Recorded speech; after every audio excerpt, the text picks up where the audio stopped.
Assalamualaikum warahmatullahi wabarakatuh. Bismillahirrahmanirrahim. Tabarakalladzi nazzala al-furqana ala 'abdihi liyakuna lil 'alamina nadhira. Allahumma shalli wa sallim wa barik ala sayyidina Maulana Muhammadin wa ala alihi wa sahbihi ajmain amma ba'du. Yang sangat saya hormati Kiai Haji Syukron Makmun selaku sesepuh NU juga sebagai pengasuh Pondok Pesantren Darul Rahman. Yang saya hormati Rais Am NU Kiai Haji Miftahul Ahyar, Ketua Umum PBNU Kiai Haji Yahya Khalil Stakuf, Bapak Menteri Bappenas Bapak Haji Suharso Munarfa, dan beberapa Habib semuanya yang raweng yang saya hormati. Ada Habib Hud Al-Attas, ada Habib Ali bin Abdurrahman Al-Habsyi, ada Habib Nabil, semuanya yang saya hormati. Sekjen NU dan semua jajarannya yang saya hormati, Katib dan semua yang saya hormati. Alhamdulillah, tadi Kiai Haji Syukron Makmun yang juga teman bapak saya masih ingat beliau ketika rawuh di Rembang di rumah bapak saya. Saya mohon maaf gak bisa datang, memang mungkin sebaiknya tidak datang karena memang saya masih ngaji pasanan, ngaji kilatan, ngaji. Saya sering cerita ke orang-orang, kalau ada rapat ketahanan pangan itu yang rapat ya baik karena ngatur ketahanan pangan. Tapi yang nggak rapat nanam padi itu juga baik karena itu yang real mempertahankan pangan. Jadi kalau semuanya rapat, yang nanam padi siapa? Kalau yang semuanya nanam padi, yang koordinasi supaya dikirim kemana, diatur bagaimana, itu butuh rapat. Tapi real kebutuhan padi itu butuh penanam. Ini yang saya kagum dari pengurus PBNU. Jadi ada beberapa kiai itu yang nggak pati rapat di kantor seperti saya. Tapi saya ini selalu mengajarkan kitab risalahnya Basim Asy'ari tentang ahli sunnah wal jamaah. Sehingga anggap saja saya ini nanam padi tapi tidak ikut rapat ketahanan pangan. Dan itu harus dianggap lazim saja dalam perbedaan-perbedaan itu. Saya meneruskan cerita ilmu usul fikih yang diceritakan Gus Yahya, juga tadi diperjelas oleh Kiai Haji Syukron Makmun. Usul fikih itu satu disiplin ilmu yang penting sekali untuk menganalisis teks. Kenapa itu penting sekali? Karena beberapa teks itu jelas berbahasa Arab. Dan bahasa Arab itu ya umumnya bahasa ada ruang dan waktu. Sehingga ada beberapa cerita termasuk yang disebut terkenal sekali oleh Sayyid Muhammad Abu Ya Sayyid Muhammad bin Alawi Al-Maliki. Jika semua bid'ah itu jelek hanya karena Rasulullah tidak mengajarkan atau belum mengajarkan, maka cerita seperti ini nggak terjadi. Suatu saat itu ada sahabat, entah saking kangennya Allah entah gimana, ketika iktidal itu baca Rabbana lakal hamdu hamdan katsiran thayyiban mubarakan fi. Itu tidak lazim karena selama ini Nabi mengajarkan Rabbana lakal hamdu mil as-samawati wa mil al-ardi wa mil ma syi'ta min syai'in ba'du. Atau yang terkenal dibaca Rafa, Rabbana lakal hamdu mil as-samawati wa mil al-ardi wa mil ma syi'ta min syai'in ba'du. Lalu karena itu enggak lazim, setelah sholat Nabi tanya, ayyukumul qail, dari kalian semua ini yang melafadzkan kalimat itu siapa? Semuanya diam. Karena takut disalahkan Rasulullah sallallahu alaihi wasallam. Semuanya diam, tapi setelah akhirnya Nabi ngendikan, fa inni ra'aitu isnatai asyara malakan yabtadirunaha ayyuhum yaktubu awwal. Saat tadi melihat 12 malaikat, mereka berebut sekali untuk mencatat kalimat itu. Kalimat itu begitu indah sehingga 12 malaikat tadi berebut ingin mencatat. Terus pemuda tadi atau orang tadi bilang, ha anada ya Rasulullah, tadi yang lafadzkan itu saya. Itu tidak ada sabkut ta'lim, tidak ada pengajaran dahulu dari Rasulullah SAW, tapi itu direspon oleh malaikat dan tentu disetujui oleh Rasulullah SAW. Maka ini satu kepastian bahwa tidak semua bid'ah, tidak semua hal yang baru itu dolalah atau sayyi'ah. Begitu juga ada sahabat, dan ini yang ditiru NU seluruh Indonesia. Itu kalau ngimami itu, padahal ini didelegasikan di satu perkampungan oleh Rasulullah. Kalau ngimami itu kulhu terus, selalu baca kulhu wallahu ahad itu. Akhirnya dikomplain sama makmumnya karena ya kok kulhu terus itu kan tidak keren. Apalagi trennya sekarang nyari imam itu kan hafid itu. Ketika dilaporkan Rasulullah bahwa yang kau tugaskan ini ya Rasulullah selalu baca kulhu itu. Tapi Rasulullah itu karena orang bijak mengkonfirmasi dulu, kenapa anda baca kulhu terus?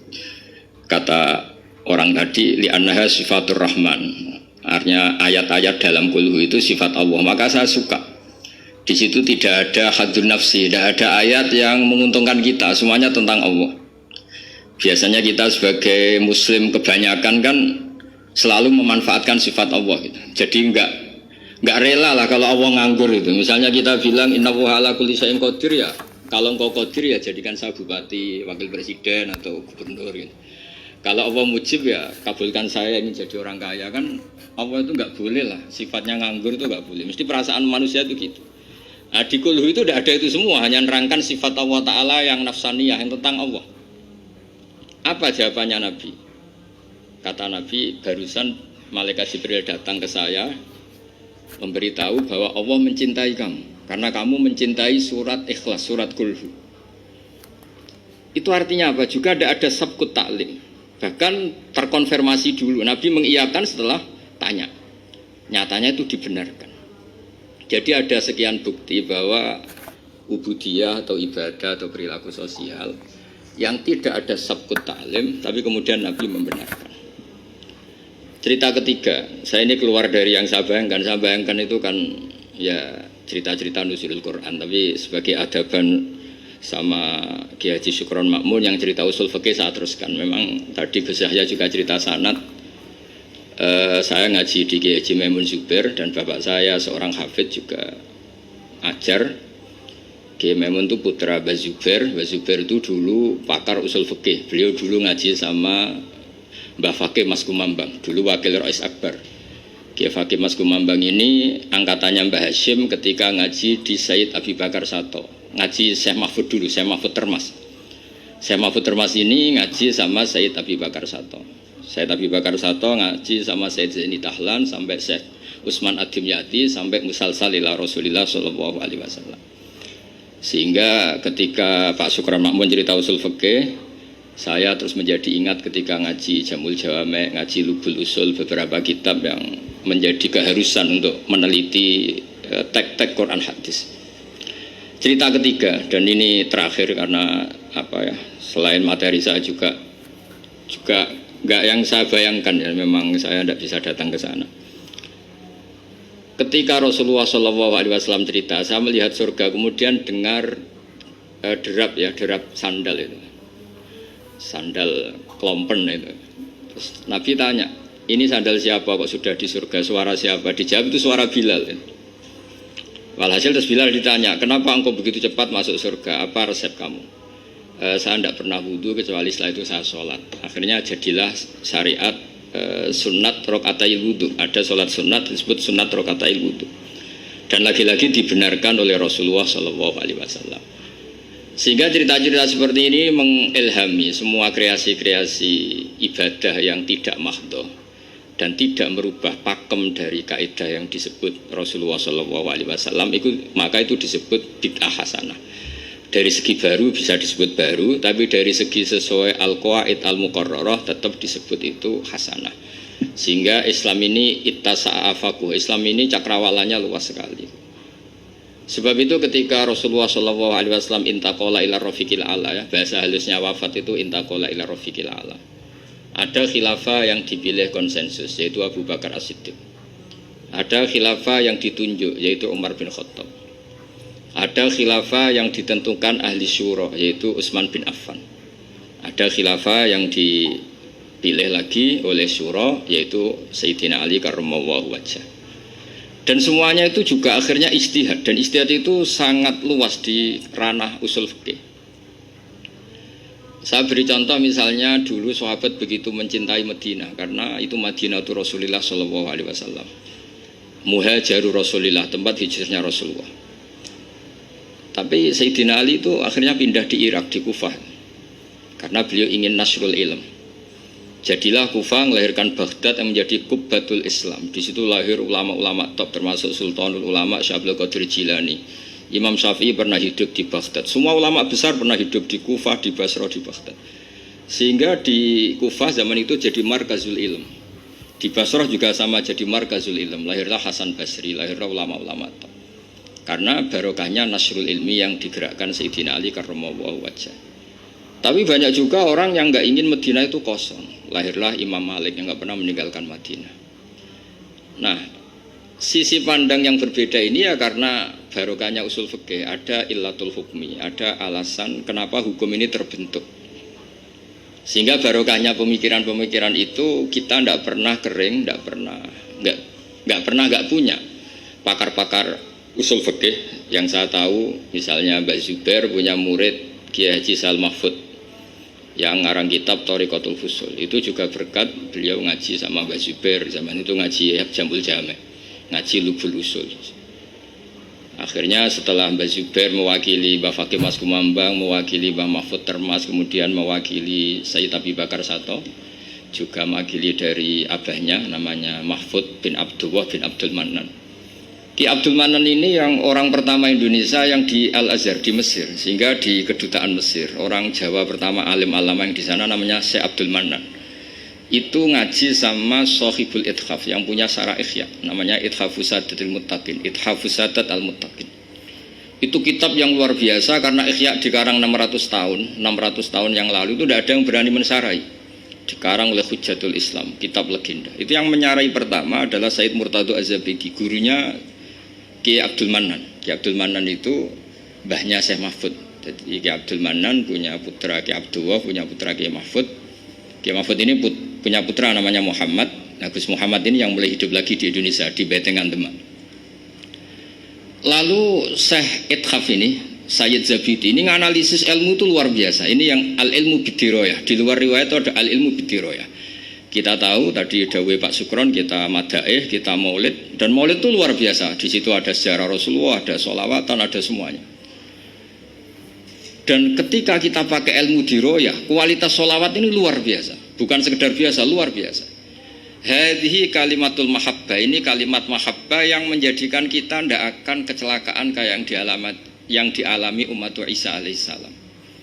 Yaitu Rasulullah SAW ini jadi nabi setelah Nabi Isa alaihissalam, di mana orang yang senang sekali sampai memposisikan di atas kapasitas sebenarnya, sampai menuhankan.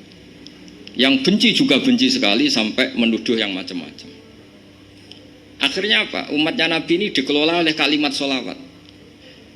Yaitu umatnya Nabi itu begitu mencintai Nabinya, sangat-sangat mencintai, tapi tidak pernah sampai menuhankan. Itu apa? Yaitu kalimat sholawat, kata Sayyid Zabidi. Allahumma sholli ala habibika abdika rasulika Muhammad. Kita minta Allah sebagai pemberi. Rasulullah apapun hebatnya, beliau adalah seorang hamba kekasihnya sebagai penerima.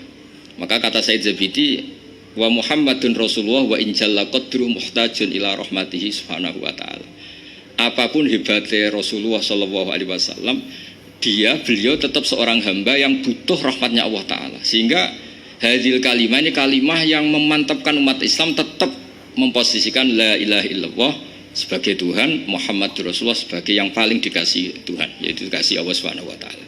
Sehingga kalimat sholawat ini berkat analisis diroyahnya Sayyid Zabidi menjadi kalimah yang luar biasa. Bukan sekedar kalimah mahabbah, bukan sekedar kalimah yang menjadikan kita berhak dapat syafaatnya, juga kalimat yang memantapkan tauhidnya umat Islam, yaitu la ilaha illallah Muhammadur Rasulullah, yaitu Allah sebagai al-mu'ti, sebagai pemberi, Nabi sebagai penerima.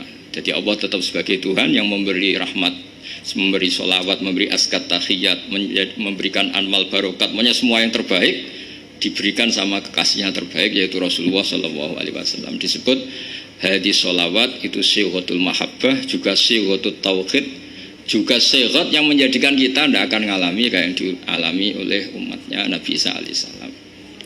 Jadi sanad-sanad ini penting. Ya seperti Gus Yahya ini saya tahu beliau putra Kiai Khalil, juga teman bapak saya, cucu dari Kiai Bisri. Kiai Bisri itu menantu Kiai Khalil Harun yang dulu gurunya Kiai Makhrus Lirboyo.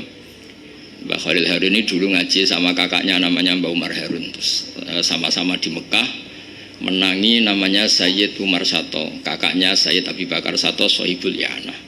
Ya kemudian sanad berlanjut ke Sayyid Zaini Dahlan sampai ila Rasulullah Sallallahu Alaihi Wasallam. Jadi saya senang sekali tadi ketua PBNU kok ngaji lagi, senang saya dalil-dalil inna hadal ilma dinun fangzuru aman takhuduna dinakum. Senang sekali. Ya saya hafal lah wong ya saya ini kan kata orang banyak pantas-pantasnya ya hafal karena saya ini kiai tukang ngaji gitu. Jadi ya pantasnya hafal. Yang jarang ngaji aja hafal, masa yang sering ngaji udah hafal. Jadi pantas-pantasnya itu hafal. Tapi memang harus hafal ya, semua tokoh-tokoh NU harus hafal bahwa inna hadal ilma dinun fangduru aman ta'khuduna dinakum. Ilmu itu agama, kamu lihat kamu ngambil dari mana. Dulu Imam Bukhari itu kalau mau ngajar, mau ngaji atau mau ngambil ilmu atau mau apa saja, karena ngajar juga harus memberikan pada yang kompeten, mengambil ilmu juga harus ngambil dari yang kompeten. Itu dulu cerita semestinya itu khimar, tapi di Jawa diganti ayam, tidak tahu saya. Pergantian itu karena orang Jawa lebih gampang. Diganti ayam cerita di Jawa, sebenarnya itu khimar. Khimar dipanggil sama syekh. Ya entah pakai rumput atau apa, terus datang khimar itu. Setelah datang dipegang, terus kata Imam Bukhari, ini bohong pada khimar, ini enggak berhak jadi guru saya, ini bohong sama hewan, berarti enggak sikoh ya. Terus orang Jawa mencontohkan ayam dikurkuri, dirayu pakai jagung, terus datang dipegang. Itu sudah menggugurkan kredibilitas seorang rawi karena bohong sama hewan. Apalagi bohong sama manusia, apalagi bohong sama seluruh rakyat Indonesia, itu enggak akan jadi gurunya Imam Bukhari. Ya tapi alhamdulillah kita akan tidak ingin jadi gurunya Imam Bukhari. Jadi ya sudah tidak perlu sikoh yang dengan standar seperti itu. Tapi apapun itu saya terima kasih terutama pada guru kita bersama Kiai Syukron Makmun yang cerita panjang lebar NU mulai lahirnya dan seterusnya, sama Gus Yahya semuanya lah, sama beberapa menteri semuanya. Terima kasih. Mohon maaf. Assalamualaikum warahmatullahi wabarakatuh.